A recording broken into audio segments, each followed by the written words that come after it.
Olá, eu sou o professor Renato Bastos, secretário do GEL na gestão 2019-2021, e eu estou aqui hoje para continuar o bate-papo com linguistas do GEL com a professora Elaine Grolla da USP, para a gente conversar sobre aquisição de linguagem. E eu queria começar agradecendo a professora Elaine por ter topado fazer essa conversa com a gente, acho que vai ser bem legal. E começo então perguntando, pedindo para a professora Elaine falar um pouquinho sobre ela e já começar a explicar para a gente o que é aquisição da linguagem e o que estuda quem estuda aquisição da linguagem. Então, obrigado, professor, contigo. Bom, olá todo mundo. Obrigada, Renata. Primeira coisa, obrigada por me convidar para estar aqui falando com vocês sobre essa área, né? Sobre a área que eu gosto tanto. Respiro aquisição de linguagem todo dia. Então é sempre um prazer falar sobre isso. Agradeço também a iniciativa de vocês de fazer essas entrevistas com as pessoas. Muito legal visitar o site, ver todas as entrevistas que vocês já fizeram. É muito, muito bom a gente ter esse contato com outros linguistas, saber o que eles estão fazendo. Então, é uma iniciativa realmente louvável. Vocês estão de parabéns. Bom, então eu sou a professora Elaine Grolla, sou professora na USP desde 2007, na área de aquisição de linguagem. Dou aula, então, na graduação e na pós-graduação, oriento alunos, né, desde a iniciação científica até o pós-doutorado.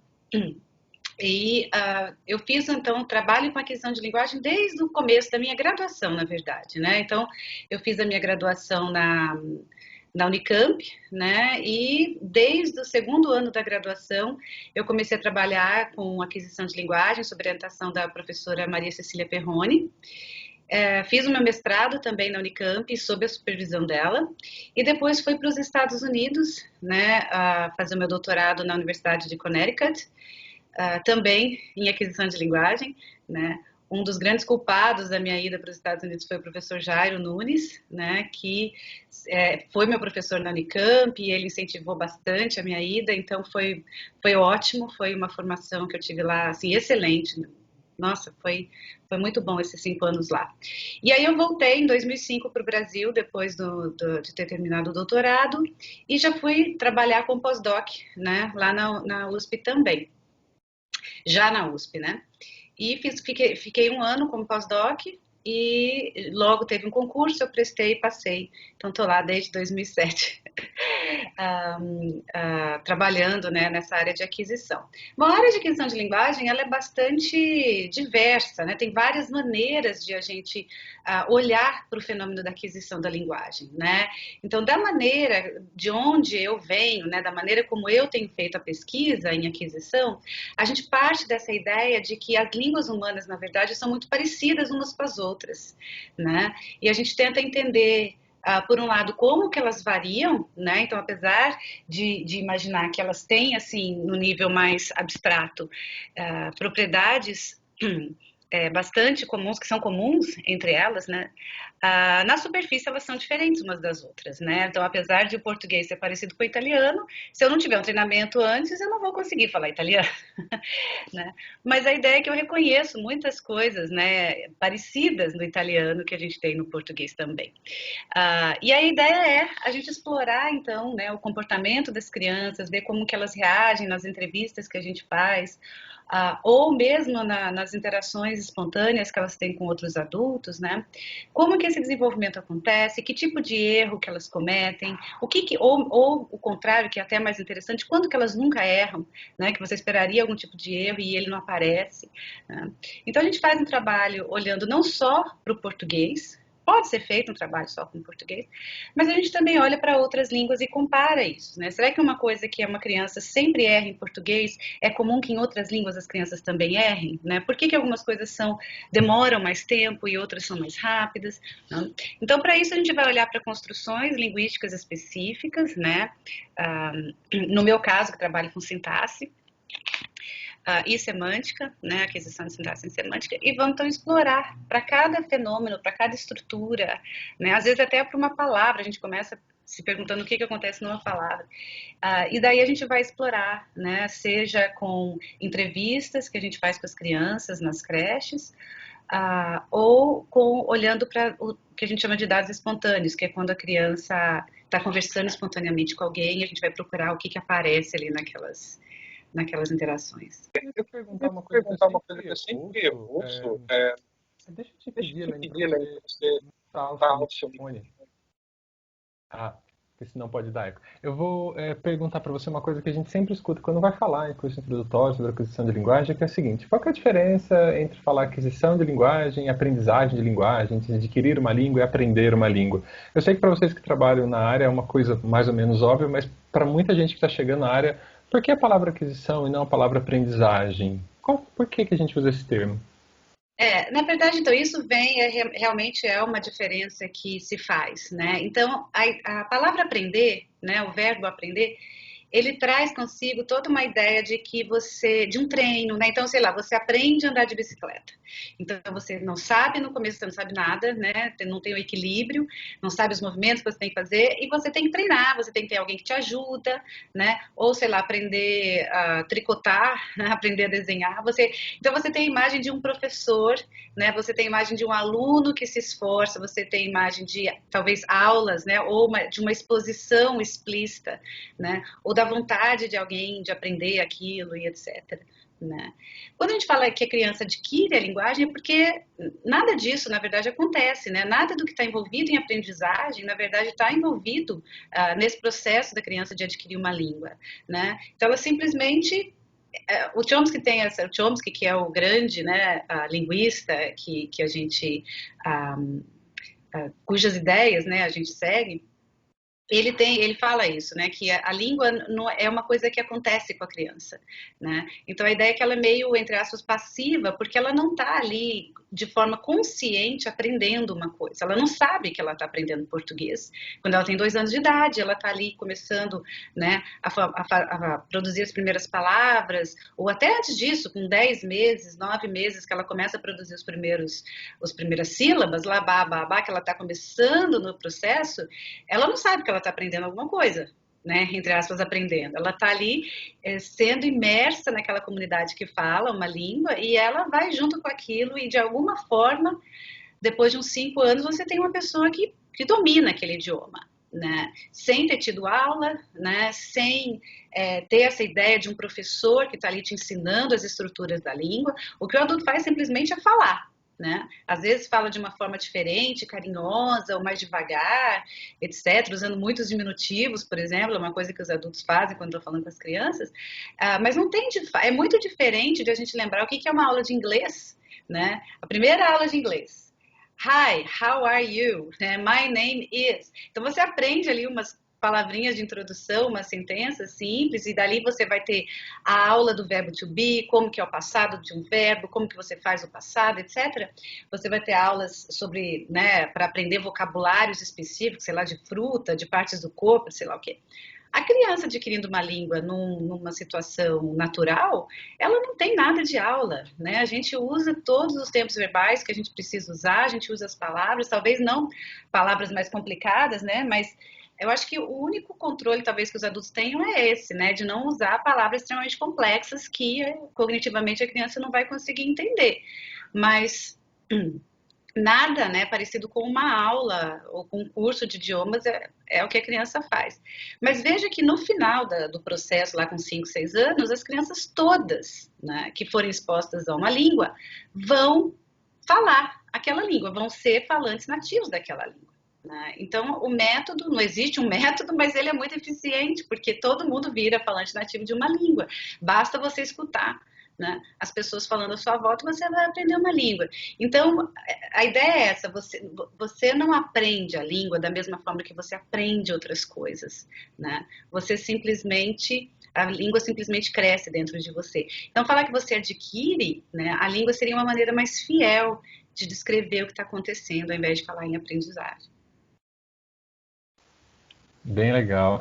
Não, realmente, só de a gente se imaginar numa sala de aula aprendendo uma língua estrangeira adulta e o que a criança faz, dá para ver que a tarefa da criança é muito, meu Deus, complexa, difícil. Ela recebe, né, um monte de informações diferentes, tem que lidar com aquilo de uma maneira nada sistemática, pelo menos do nosso ponto de vista, né? Isso é fantástico. Eu queria te aproveitar, Helene, para te perguntar uma outra coisa que a gente também sempre escuta, que é a ideia de que as crianças, seja lá como elas aprendem, adquirem uma língua, olha lá, adquirem uma língua, elas fazem isso por algum tipo de repetição. A gente, como linguista, sabe que essa não é uma boa maneira de explicar o que acontece, tem algumas evidências contra isso. Eu queria que você falasse para a gente um pouco sobre por que a repetição a imitação não é uma boa maneira de explicar como a criança adquire linguagem. Essa é uma boa pergunta, Renato, porque realmente, né, quando a gente pergunta para um leigo, como que você acha que uma criança vai aprender? A primeira coisa é que as pessoas, quando a gente fala em aquisição de linguagem, eu acho que a gente está falando de escrita, né, que é uma coisa totalmente diferente, a gente pode falar disso depois. A gente está falando da língua falada mesmo, né? Mas se você perguntar para o leigo, ele vai dizer, a criança aprende porque a gente fala, ela repete e é assim que ela vai aprender as coisas. Num primeiro momento, isso é verdade. Então, se você pegar uma criança de 10 meses, um ano, né, ela vai repetir muito. A mãe vai falar mamá, ela vai falar mamá. Né? A mãe vai falar chupeta, sei lá, ou dedeira, a criança vai tentar imitar esse som, né? Mamãe, papai, o nome do cachorro.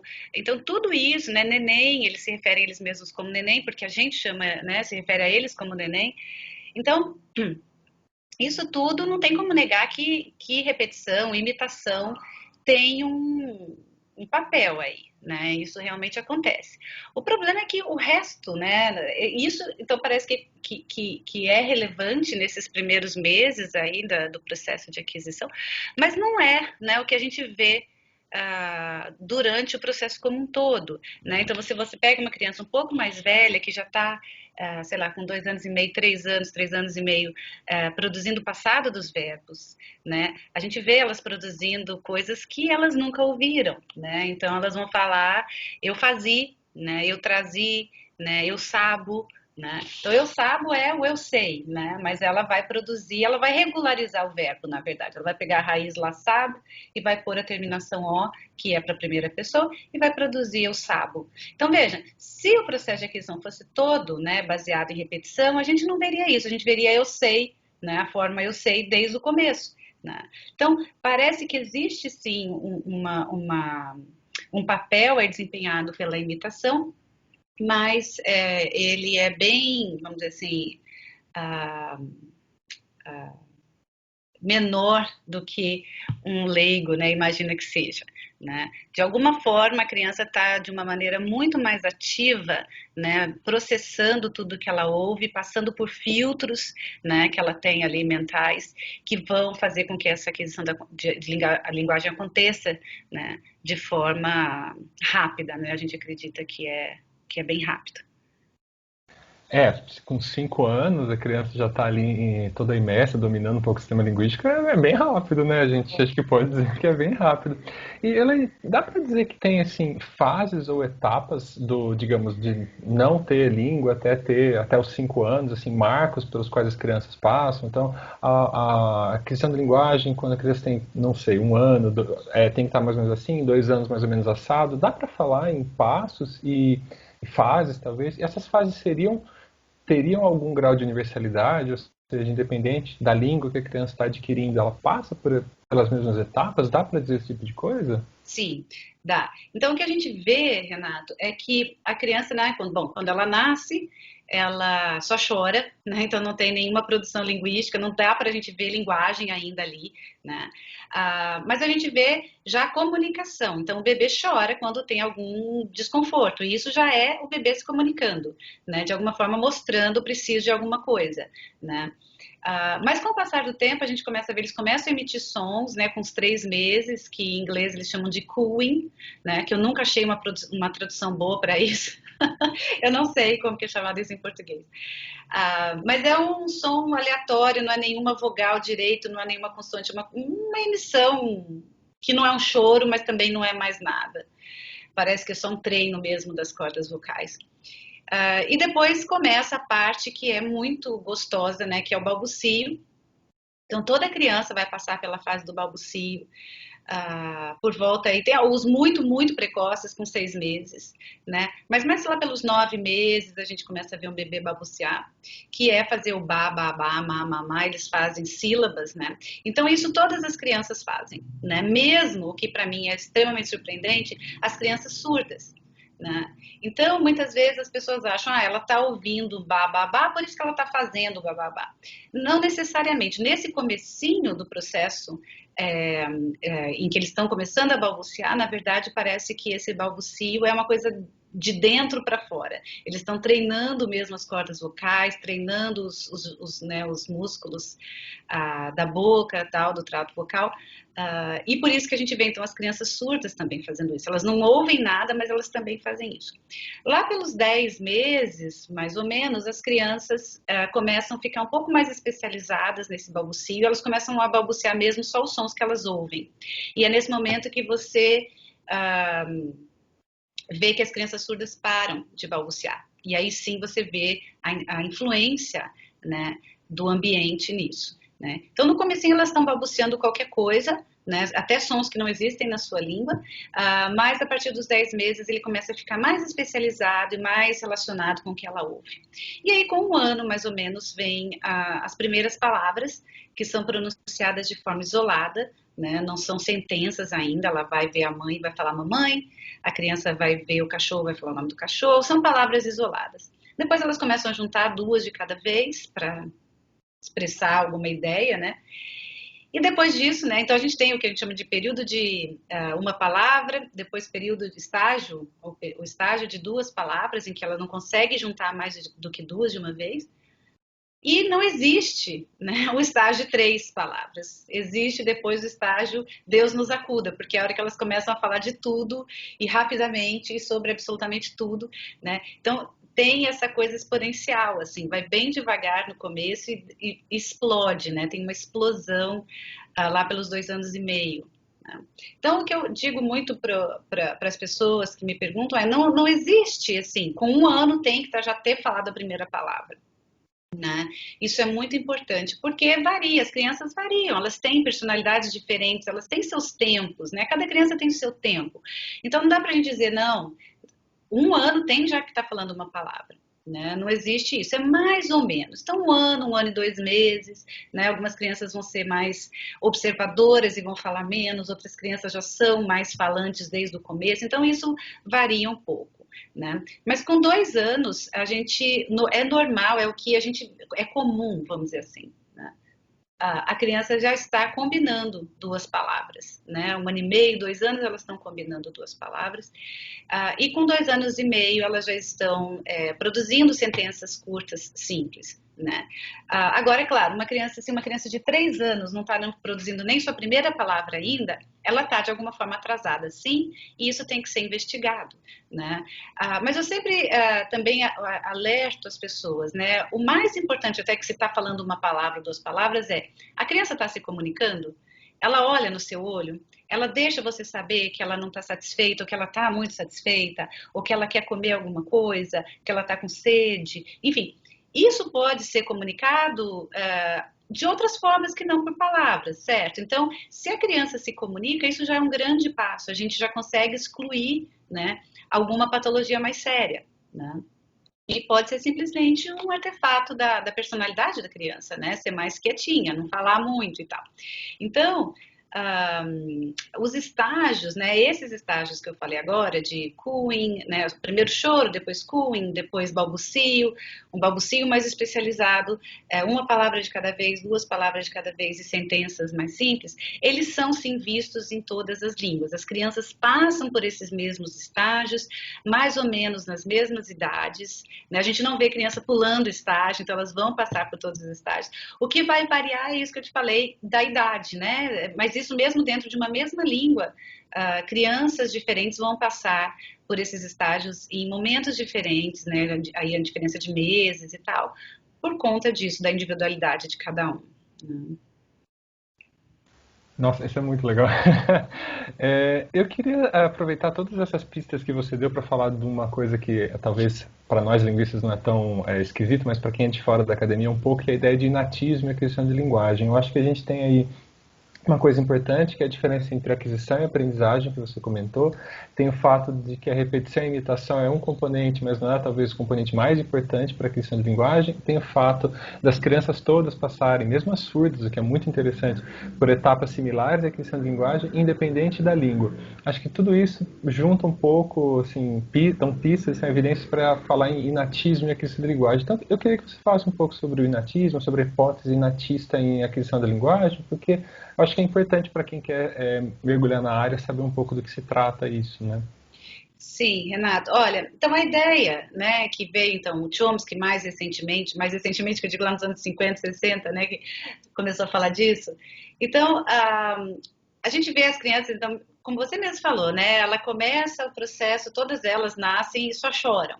Passa um tempo, 5 anos, elas estão produzindo sentenças extremamente complexas, sofisticadas, né? Elas conseguem falar de coisas que quem está cuidando de um adulto, desculpa, um adulto que está cuidando de uma criança, né, de perto, todo dia, sabe disso, né? Eles são extremamente sofisticados, porque em outras áreas eles ainda estão ali tão devagar, né? Que nem meu filho agora de 4 anos, ele não consegue tirar a blusa, né, sozinho. Ele não consegue amarrar o cadarço, é impensável fazer isso. Mas ele já faz construções linguísticas extremamente sofisticadas. Então você vê que cognitivamente a linguagem parece que está lá na frente das outras coisas, né? Mesmo de coordenação motora e tal. E o Chomsky então veio com esse argumento de que parece que a nossa mente ela já está, quando a gente nasce, né? Então antes de qualquer experiência que a gente tem com a língua, ele diz, parece que o nosso cérebro ele já está preparado, ele já sai de fábrica, né? Com um equipamento ali dentro que está pronto para, ao escutar uma língua, adquirir essa língua, não vou dizer automaticamente, mas muito rapidamente. Ele diz isso, que para ele é como se fosse automático, ele não quer saber desses processos, para ele é. O que importa é isso. A criança nasce, ouve a língua e depois de um tempo ela está falando aquela língua como falante nativa. Ela domina todos os aspectos dessa língua de maneira tão rápida e sem lança mão de outras questões, de outras capacidades cognitivas que ela tem ali que ainda estão se desenvolvendo, né? Então ele diz, bom, ela faz isso porque é isso, ela está preparada, né? Então a ideia é nos genes, né, nos nossos genes é passada essa propriedade, né, essa capacidade de adquirir uma língua. Então ele vai dizer parte desse conhecimento que a gente tem da nossa língua, ele já está lá no cérebro quando a gente nasce. Então, dizer que a gente sai de fábrica preparado para adquirir uma língua é dizer, olha, parte desse conhecimento que você tem da sua língua já nasceu, não era, claro, o conhecimento do português, não era o conhecimento do... Então, não era o conhecimento de uma língua específica, mas eram instrumentos, né, ferramentas que existem nessas línguas em que já estariam lá de uma forma embrionária, que aí, a partir do momento que você ouve a língua, você reconhece aquelas propriedades e aí, pronto, fica muito mais fácil adquirir a língua, porque, né, uma parte aí de um conhecimento linguístico que é necessário para você adquirir uma língua já estaria lá no lugar quando você nasce, né? Então tem vários argumentos a favor dessa. Essa é uma hipótese, né? Então eu sempre lembro isso para meus alunos, é a hipótese de que você de alguma forma nasce, né, com algum conhecimento linguístico no seu cérebro, né? Então, argumentos que o Chomsky usou, né, quando ele começou a formular essas ideias, era um deles, né, era esse fato de que as línguas são muito parecidas umas com as outras. Então, a gente olha na superfície, elas parecem muito diferentes, né? Mas quando a gente olha no nível um pouco mais abstrato, a gente vê que, na verdade, essas diferenças são muito, muito menores do que o que a gente imaginava. Então, ele falou, olha, por que elas são todas parecidas desse jeito? Porque elas são geradas por um cérebro humano. Se o cérebro é humano, não interessa se ele está lá na China, se ele está na África, se ele está na América Central, ele vai ter, né, essas restrições, essas imposições que o cérebro coloca, dizendo uma língua tem que ter X, Y e Z de propriedades, né? Então é isso que a gente vai encontrar em todas as línguas, as propriedades X, Y, Z e etc., né? Então a ideia era, se essas propriedades de fato já estão lá, a criança não vai precisar aprender, então ela já deve mostrar conhecimento sobre essas coisas muito cedo. E é isso também que a gente vê. Então a área de aquisição de linguagem traz argumentos a favor dessa hipótese do inatismo, porque a gente consegue ver de fato que tem algumas coisas, né, algumas construções, algumas estruturas nas línguas que as crianças nunca erram. Você vai dizer, bom, mas se elas estão aprendendo, né, entre aspas, como que ela... Esse aspecto específico ela já sabe. Bom, ela já sabe porque, bom, já estava lá com ela desde que ela nasceu, né? Então, a ideia do natismo hoje é muito difundida, né? É defendida por muitos e muitos linguistas no mundo inteiro. Claro que tem gente que defende outras visões, não é inatista, mas ela é uma hipótese muito forte, porque ela consegue explicar ao mesmo tempo por que as línguas humanas, né, faladas pelos adultos, são parecidas umas com as outras, e ela explica também a aquisição, né, vários aspectos da aquisição de linguagem, como a rapidez com que a criança aprende uma língua, né, né? O fato de elas passarem pelos mesmos estágios, quer dizer, se é o cérebro que está guiando essa aquisição, a gente espera de fato, né, que ele progrida, que ele amadureça da mesma forma em todas as crianças, né? Então não é surpresa que tudo isso seja tão parecido, né, em uma e na outra. Ah, que legal, bem legal. E é realmente uma hipótese muito enxuta e muito elegante, né? Vale muito a pena conhecer e ver os argumentos a favor e depois os argumentos contra. Elaine, agora que a gente entendeu um pouco o que é a aquisição de linguagem, o que estuda, e um pouco das teorias que envolvem a aquisição de linguagem, eu queria perguntar um pouco sobre, talvez, metodologia de pesquisa. Suponha que alguém queira fazer uma pesquisa sobre aquisição de linguagem, queira estudar, sei lá, aquisição de fonética e fonologia ou aquisição de sintaxe. Que essa pessoa pode, que tipo de dado essa pessoa pode ter? Ela pode gravar a criança, ela pode consultar base de dados, tem algum tipo de experimento que ela pode fazer? Como é que a área, como é que funciona, digamos, a coleta de dados na área? Tem várias formas, né, de fazer, né? Então, por exemplo, se você está trabalhando com fonologia, como você falou, pode ser mais simples, pode, né? Porque você grava uma criança e ali em 10 minutos de conversa ela vai produzir um monte de palavras que vai ter um monte de sons e você pode ver que som que ela produz errado, que som que ela não produz. Agora, se você está estudando, sei lá, a estrutura das orações passivas, né, como o Mickey foi abraçado pela Minnie, né?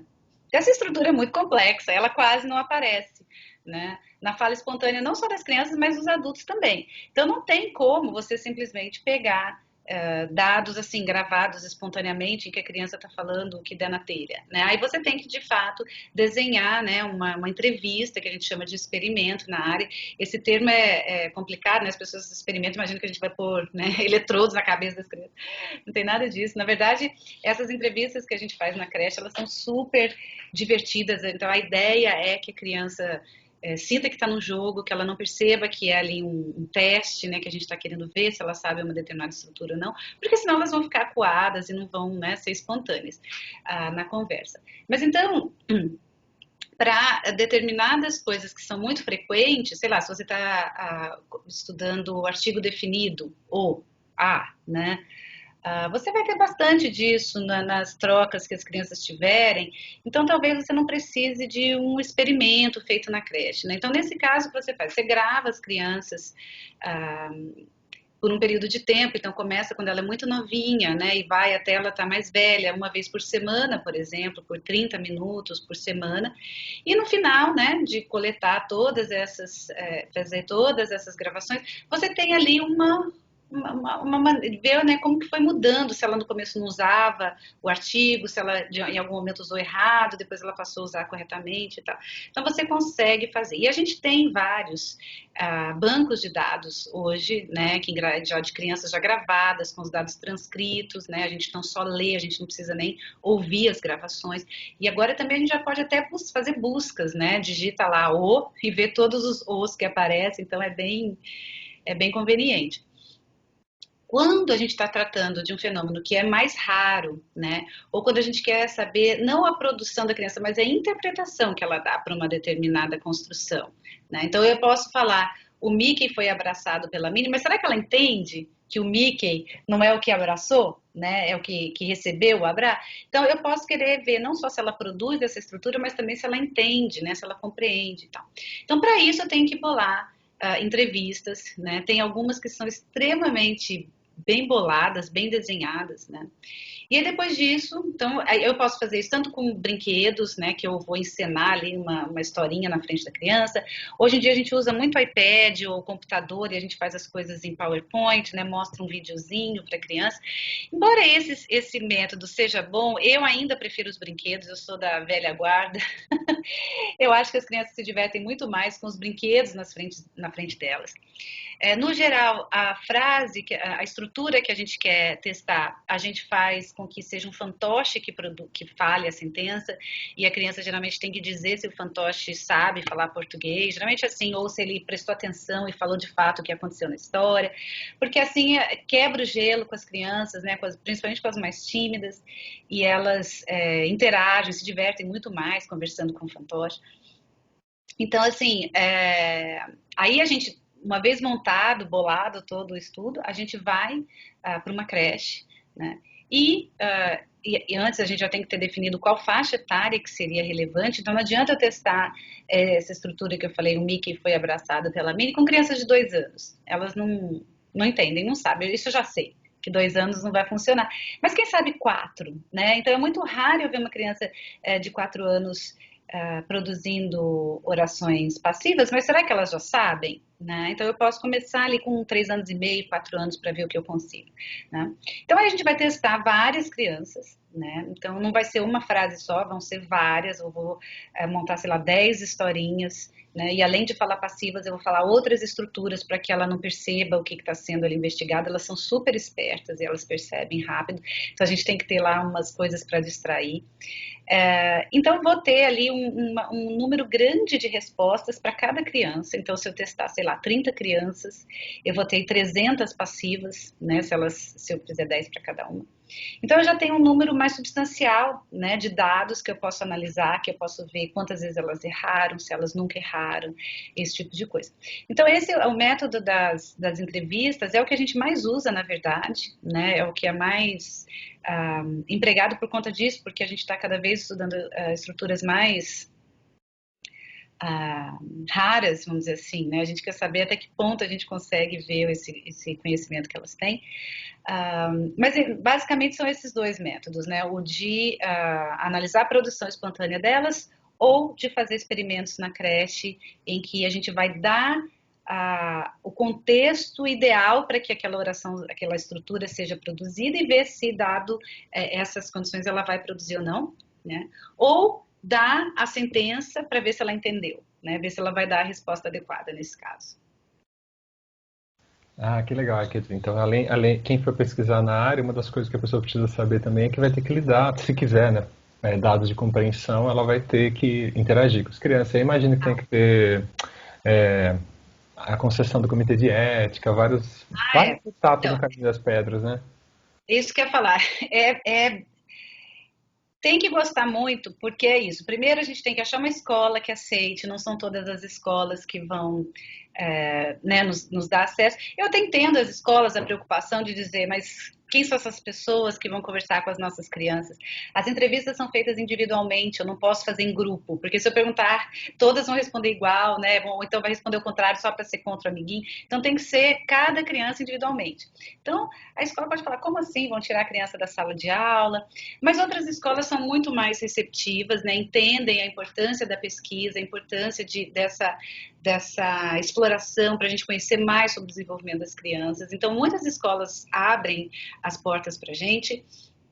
Mas, além disso, antes até de eu pisar na escola, eu tenho que ter a aprovação do comitê de ética, né? Porque a nossa pesquisa envolve seres humanos e toda pesquisa envolvendo seres humanos tem que passar primeiro pelo comitê de ética.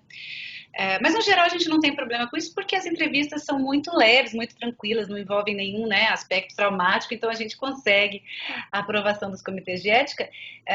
Mas aí sim, depois de tudo isso, a gente tem que pedir para cada pai, né, se o seu filho pode participar da pesquisa, temos que ter autorização de cada uma delas assinada pelos pais, né? E só então a gente vai aí perguntar para a criança se ela quer participar, né? Essa é a parte mais fácil, porque geralmente elas querem, né? Principalmente se a gente leva os fantoches na sala de aula, ó, quem quiser vai brincar com o Caco, ou sei lá, com o Luno, né? Cada fantoche tem um nome.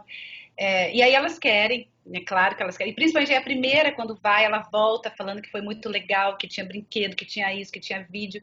Aí as outras querem participar. Né? Mas a gente, claro, só vai entrevistar as crianças que têm uma permissão expressa do pai ali assinada, né? E aí é aquela coisa que eu acho que é o mais tenso, né? Que é interagir com a criança. Né? Esse momento é super, super importante. Isso a gente treina bastante os alunos antes deles irem para a creche fazer essas entrevistas, porque não pode haver nenhum atrito, nenhum conflito, né? Mas a gente sabe que criança de 3, 4 anos, às vezes eles vão fazer o que der na telha, eles vão fazer o que é esperado ali para a tarefa. Então, como que você lida com uma criança que não está cooperativa, né? Isso é raro, normal é a criança chegar, sentar e adorar conversar com o fantoche, fazer a tarefa e ir embora. Mas a gente tem um ou outro que vai, né, ser mais ativo. Ele tem umas crianças que eu que vou contar essa história agora. Aí você fala, não, você tem toda essa história, quem tem que ser o sujeito, quem tem que ser o objeto. Não, não, não, a história agora sou eu. Aí você fala, e agora? Né? Então, assim, por isso mesmo, não é rápido, né? Às vezes você vai demorar, você vai uma tarde inteira que você quer falar, não, ok, pelos meus cálculos, hoje eu tenho que entrevistar 6 crianças para eu terminar no prazo do meu cronograma, mas você tem aquela criança mais difícil e você só vai conseguir entrevistar 3, né? Então, mas é sempre muito bom, mesmo as crianças que são as mais, que demoram mais, na verdade essas são as mais divertidas, né? Porque elas interagem muito, elas conversam, elas têm um monte de história para contar. Então, eu adoro, eu falo para os meus alunos que é terapêutico, né? Porque você poder ouvir, você está ali para ouvir uma criança de 4 anos, é a coisa mais fascinante que tem. Eles têm tanto para contar para gente, né? Então, eu costumo dizer que as pessoas que trabalham com aquisição de linguagem são abençoadas. A gente está num outro nível da academia, porque interagir com crianças de 4 anos, 3 anos, é delicioso. Eu adoro, então, assim. Mas é verdade, a pessoa tem que gostar de crianças. Se não gosta de criança, vai ter que usar só dados de corpora, que já estão ali gravados. Mas isso vai limitar muito a sua exploração, né, de dados e tal. Então, não, talvez não seja a melhor área para quem não gosta. Legal, então são coisas que às vezes quando a gente começa a pensar na área, você lembra disso? Não, mas olha, talvez a criança chegue lá e fale, eu que vou contar a história, minha história, e o que eu faço, né? Mas eu queria aproveitar para te perguntar uma coisa, meio te jogar na fogueira, e perguntar assim, se você poderia dar para a gente um exemplo de uma pesquisa que você desenvolveu, que você está desenvolvendo, os resultados que você espera encontrar, quais são as previsões que você faz, para a gente ter uma espécie de um panorama, assim, olha, eu quero pesquisar essa questão e quero encontrar mais ou menos essa ou aquela resposta e o meu caminho é esse, sabe? Acho que é legal para as pessoas terem um vislumbre ainda melhor de como a área se organiza e como funciona uma pesquisa. Tá, então eu vou falar do meu último projeto, que é financiado pelo CNPq na modalidade de Bolsa de Produtividade em Pesquisa. Então tudo começou em 2014, quando eu fui para os Estados Unidos fazer um pós-doc lá com o professor Jeffrey Leeds. E o meu interesse, então a gente fala assim, as crianças nunca erram, mas tem coisas que elas erram, e elas erram de uma maneira muito estranha, né? Então foi isso que aconteceu, eu estava vendo perguntas, né, uma coisa que eu estudo já faz tempo, como que a criança faz pergunta, né? Então, o que você comeu? Né? Então você tem ali o verbo comer, que exige alguma coisa que foi comida, isso vem na forma de o que, né, que vai lá para frente do começo, então você fala o que você comeu, né? Você não fala, a gente pode até em português falar você comeu o quê, né? Mas a palavra interrogativa geralmente vai lá para o começo. Então isso eu estudei no meu mestrado e tal, e aí retomei isso, né, nesse meu pós-doc de 2014. Ah, mas não perguntas simples assim, eu estava interessada em perguntas longas, que eu vou chamar aqui de perguntas longas. Então, coisas como: o que você acha que ele comeu? Então, você tem esse verbo achar, né? O que está relacionado com o comer que está lá longe, né? Então, o que você acha que ele comeu? E quando a gente vai e pede para as crianças fazerem esse tipo de pergunta, e aí tem um jeito todo muito engenhoso, né, para a gente fazer isso com as crianças nas creches, mas a ideia, a gente fala assim, olha, então, ele não viu o que o boneco comeu. Vamos perguntar o que ele acha? Aí, né, tem um boneco aqui que não viu nada, ele tá lá com uma venda nos olhos e, e aí tira a venda, ó, ele não viu o que aconteceu. Vamos perguntar o que ele acha, né? E aí a criança fala, o que você acha que ele comeu? Aí fica super natural fazer a pergunta. E quando a gente faz esse teste, as crianças às vezes vão falar o que você acha que ele comeu, às vezes vão falar o que ele comeu, que também é ok, mas algumas vezes elas vão falar o que você acha, o que ele comeu. Eles pensam o que em 2 lugares, que é impossível no português. Isso não é português. Ou onde você acha onde ele está. Né? E a gente, o que está acontecendo aqui? Isso acontece em inglês, acontece no francês, acontece no espanhol, no italiano. Então as crianças todas estão cometendo esse erro, fazendo uma pergunta com 2 palavras interrogativas ao invés de uma só. Né? E eu fui para os Estados Unidos interessada em pesquisar isso. Então, quando eu cheguei lá, a minha ideia era assim, tá, será que é porque eles estão com problema de memória, eles não lembram que eles já falaram ok, aí eles falam de novo e tal. Mas, trabalhando com o pessoal lá, a gente chegou à conclusão que a melhor explicação para isso talvez seja que Vejam, você fala o que no começo da frase, mas você tem que retomar esse o que no final, porque você tem que lembrar, comeu, e esse o que está relacionado com comer, né? Comeu o quê? O que está lá, de alguma forma, sendo interpretado no final, né? Depois que você falou o verbo, né? Então, a ideia é, esse o que tem que, de alguma forma, ficar ativo na sua memória, enquanto você está falando a frase, isso tem que estar ativo, na verdade. Então, não é que as crianças estão esquecendo o que e por isso que elas estão pronunciando, como eu estava imaginando no começo.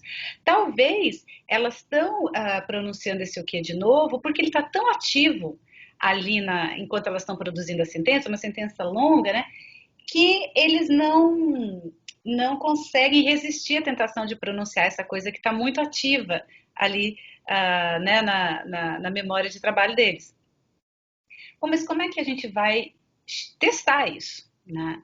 Bom, o primeiro fato a se observar, bom, o primeiro fato é isso, que elas fazem isso, mas o segundo é que elas só fazem esse tipo de coisa, elas não fazem esse tipo de erro o tempo todo, né? Então a gente não encontra uma criança que, para todas as perguntas que foi proposto ali para ela fazer, ela vai fazer esse erro todas as vezes, né? E não são todas as crianças que fazem isso, né?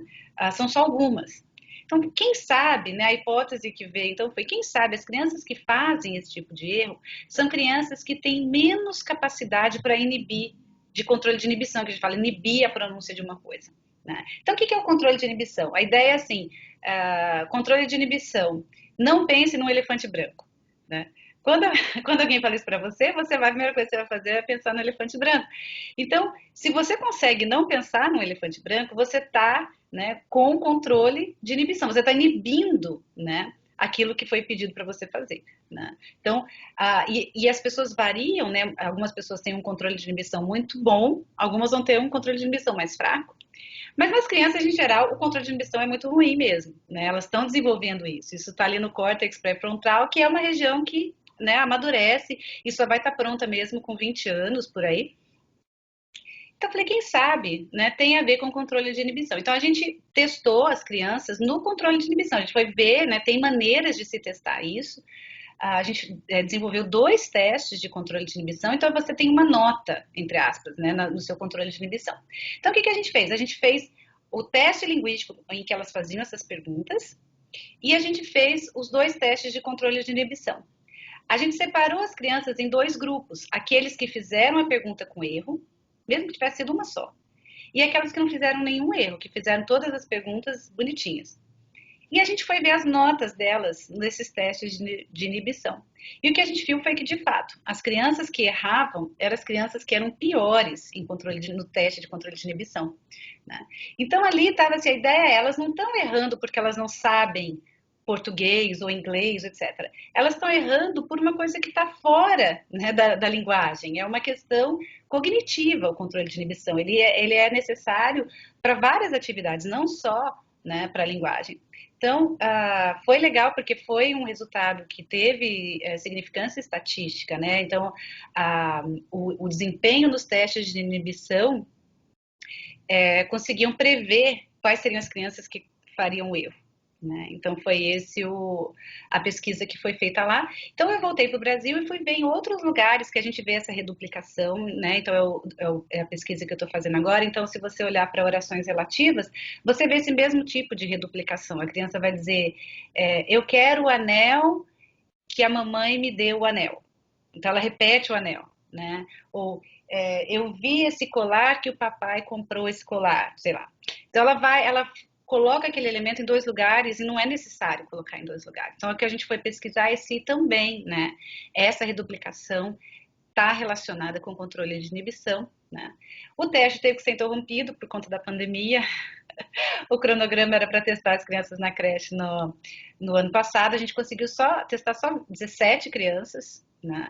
Mas a gente precisa de muito mais para a gente poder chegar numa estatística que mostra alguma coisa pra gente. Então nós estamos esperando, né? Espero que essa pandemia acabe esse ano para a gente poder voltar para as creches. A gente está com saudade disso. Elaine, muito legal, muito obrigado pela entrevista, deu para aprender muita coisa e acho que todo mundo que escutar isso aqui, que eu assisti, vai ficar fascinado pela área, porque ela é realmente incrível. Então eu só tenho a agradecer, muito obrigado. Eu que agradeço, Renato, o convite. Foi um prazer falar com você.